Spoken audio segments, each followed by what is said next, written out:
From Glory to Curse, the story of Lucifer. The war between the angels and demons, between heaven and the underworld, provided inspiration for countless books, movies, computer games, and more. According to Christian belief, shortly after the creation of the world, the great angel Lucifer arose and led a third of the heavenly army to rebel against the God. After a hard war, Lucifer was defeated by the archangel Michael, and he and the other rebel angels were thrown into hell, which was created as a prison for them. After his fall, Lucifer became Satan, the lord of all evil. And the fallen angels became demons. From that time to this day, they fight against the forces of good for the souls of men, and try to corrupt them and destroy the world. The scriptures clearly teach that the devil exists. First, Satan is mentioned in 7 books of the Bible: Genesis, 1 Chronicles, Job, Psalms, Isaiah, Ezekiel, and Zechariah.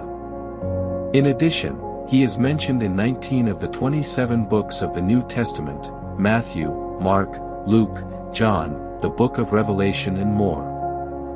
The book of Ezekiel describes a picture in which God began the work of creation. He chose to limit himself to a certain plan or pattern that he did not want to deviate from.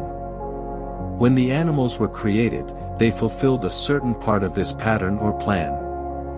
When man was created, he fulfilled another part of this plan, and the angels fulfilled another part. But when God created this particular individual, he sealed the plan. In doing so, he completely completed the pattern he designed in the fields of wisdom and beauty. This means that of all the created beings, Lucifer, or Satan as he is called, is much wiser and more beautiful. He was a whole, perfect innocent at the time of his creation. God created him without any flaw. He was so perfect that he was given a special ability, the power to choose the opposite thing, the ability to choose in a way or something that is contrary to one's nature. He was holy and perfect, but he was able to decide and choose an imperfect and unholy choice. In the book of Isaiah 14 verse 12, the devil is called Hillel ben Shahar. The Latin translation is Lucifer, which, based on this passage, became the name of Satan. In the book of Revelation 22 verse 16, we are aware of the fact that Satan's plan was to imitate God's plan, and indeed it was. Isaiah 14 verses 14 to 13 details how he initiated his plan. I will ascend to the heavens. As a guardian of God's holiness, Satan had access to heaven. But here is expressed his desire to conquer and settle in heaven as equal to God. I will raise my throne above the stars of God. The meaning of this sentence depends on the understanding of the word kokwe el, God's stars. If it means angels, then Satan seeks to rule over all angels. If it means the heavenly bodies, then his desire to rule the heavens. I will sit enthroned on the Mount of Assembly on the utmost heights of Mount Zaphon. This indicates Satan's ambition to rule the world as the assembly of the Babylonian gods allegedly did. I will ascend above the tops of the clouds. He wanted the honor that belongs to God. I will make myself like the Most High. Here it is very clear, Satan wanted to be like them.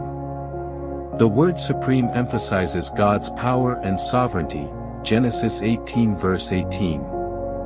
The devil wanted to be powerful like that.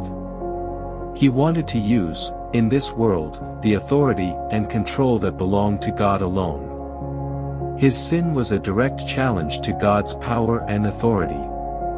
Satan's sin was all the more heinous because of the great privileges, intelligence, and high status he possessed.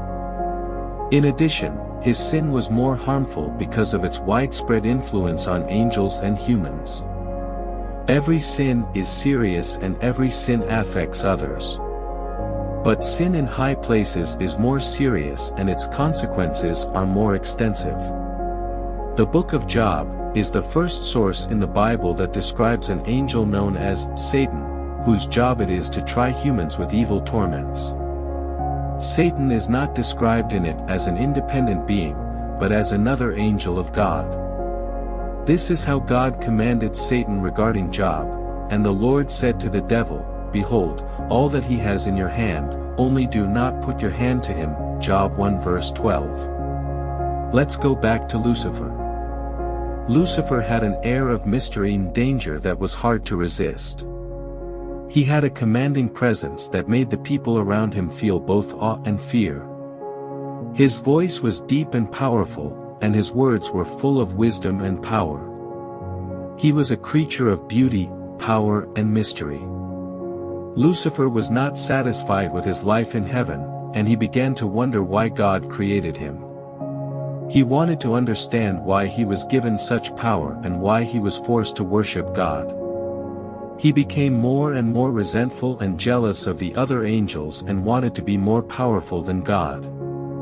Lucifer's dissatisfaction led him to look for answers to his questions. Frustrated and angry, he declared war on heaven, determined to find the answers he wanted. Even if it means destroying God and all of heaven in the process. In the Garden of Eden, he tempted Adam and Eve with the forbidden fruit from the tree of knowledge. This temptation was part of Lucifer's plan to corrupt God's perfect creation and disrupt the relationship between God and humanity, by persuading Adam and Eve to eat the forbidden fruit. Adam and Eve, unaware of Lucifer's plan, fall to his temptations and ate the fruit.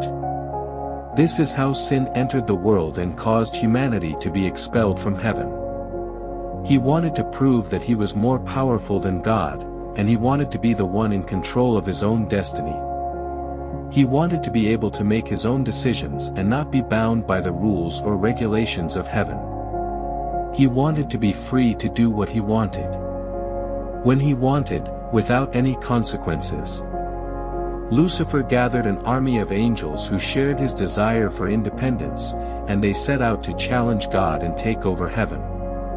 His soldiers were a group of angels who sided with Lucifer in the war in heaven. Originally created to serve God, they chose to rebel against him and join Lucifer in his quest for power and independence. His followers included up to a third of all the angels in heaven. The main motives for joining Lucifer were pride, ambition and a desire for power. These angels rebelled against God and his authority to gain power and independence for themselves. They believed they deserved more freedom and power than God was willing to give them. Another reason why these angels joined Lucifer was the desire to be equal to God. They wanted to be seen as equal to God and be able to make their own decisions without needing God. They wanted to be free to choose their own ways and to be respected as powerful beings equal to God. But they were no match for God's power, and they were quickly defeated. In hell, Lucifer was filled with rage and hatred, and he swore revenge on God and all of heaven. He started building an army of demons and monsters to do this. The most prominent of Lucifer's demons and monsters are the fallen angels. These are angels who were expelled from heaven, described as giants or monstrous forms. They are incredibly powerful and possess a variety of magical abilities, and are generally loyal to Lucifer and his cause. Finally, there are the various monsters of hell, such as dragons, vampires, werewolves and other creatures of the night. He also created a contract that would offer people a deal they couldn't refuse. People will be assured that all their wishes will be fulfilled in return for a small payment. This payment can be anything that someone values, such as their soul, an item of personal significance, or money. In return, Lucifer will grant them whatever they desire, be it power, fame, wealth or any other form of success. Lucifer's contract will also ensure that all the wishes of the people will come true. They will be able to have everything they want without any limits. They can get access to the most exclusive items, money and experiences. They will be able to live a life of luxury and fulfill all their wishes. Lucifer can ensure that people's wishes come true, and they can make their mark on the world. In the Gospel of Matthew, it is written that Jesus was led by the Spirit of God into the desert to be tested by Satan. During his journey in the desert, Jesus endured a period of 40 days of fasting and prayer. On the last day, Lucifer appeared to Jesus to tempt him.